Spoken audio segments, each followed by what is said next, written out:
aussi souffrait de la pénurie en céréales. Reportage.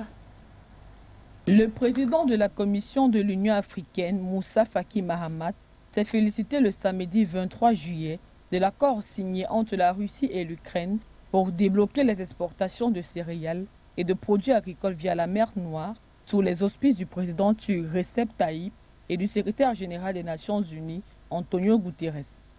Pour l'institution, il s'agit d'un développement bienvenu pour le continent africain. Cet accord est en réponse à la visite en juin dernier en Russie du chef de l'État sénégalais Macky Sall, président en exercice de l'Union africaine, et de Moussa Faki, président de la Commission de l'Union africaine, qui avait souligné auprès de Vladimir Poutine l'urgence du retour des céréales d'Ukraine et de Russie sur les marchés mondiaux.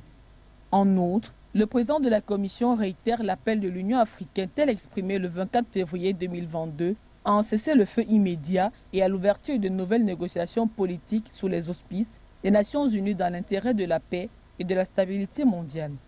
Il termine en réaffirmant son engagement continu et inébranlable en faveur du multilatéralisme et de la responsabilité partagée de tous les membres de la communauté internationale d'œuvrer pour la paix et la stabilité mondiale une fois de plus.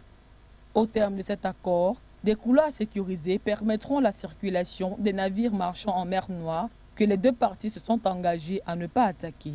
Face au risque de mines principalement posées par les Ukrainiens pour protéger leurs côtes, des pilotes ukrainiens ouvriront la voie aux cargos dans les eaux territoriales. L'accord sera valable pendant 120 jours, le temps de sortir les quelques 25 millions de tonnes de céréales entassées dans les silos d'Ukraine alors qu'une nouvelle récolte approche. En échange, la Russie, de son côté, a notamment obtenu la garantie que les sanctions occidentales ne s'appliqueraient pas ni directement ni indirectement à ses propres exportations de produits agricoles et d'engrais.